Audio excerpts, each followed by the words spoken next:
Welcome back, smart mathematicians. We are doing question 114, and then this is a third equation. Remember how we solve set equations. The first thing we have to do is to isolate the set and make sure that it is on its own, could be on the right hand side of the equation or left hand side of the equation. So this one is already on its own, so it's already isolated. And then what is the next step? Is to square both sides of the equation. So it's going to be x plus 28 squared. Why do we square? To get rid of the square root sign. So, and then we square this side. But I want you to remember how to expand a square of binomials. It's very, very easy. You can do it the long way, but it's going to take a lot of your time. So we need to remember this, that x minus y squared will always give you x squared. And then you say 2 times these terms, 2 times x times y. Okay, this sign, you take the first sign, this negative, then 2 times x times y is going to be 2xy. And then the last one will be negative y squared, which is positive y squared. So the last term is always positive.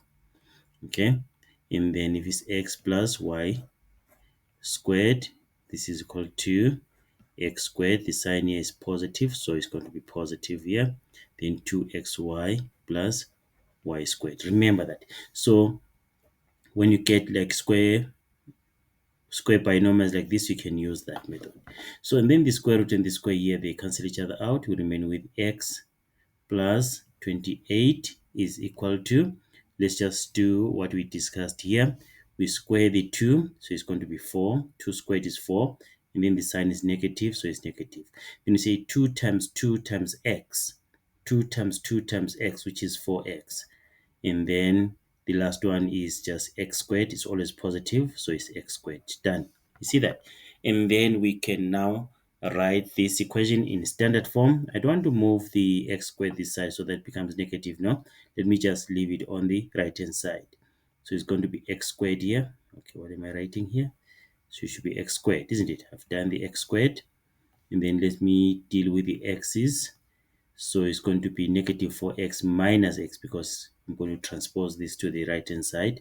So this is negative 5x. Done with the x's, and then we go to the constants. Is 4 minus 28. 4 minus 28, because 28 will be transposed to the right hand side. 4 minus 28 is negative 24. You see that? So we have our standard form now. Now we can factorize. We look for the factors of negative 24.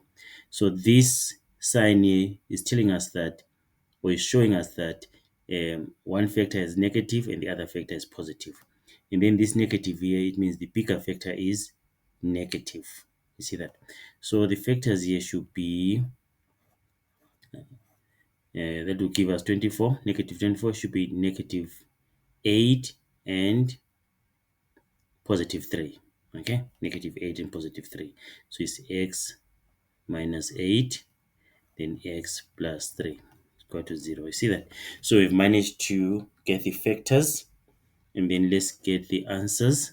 So therefore x is equal to 8, or x is equal to negative 3. Right, are we done? We're not done. When it comes to said equation, you have to check them.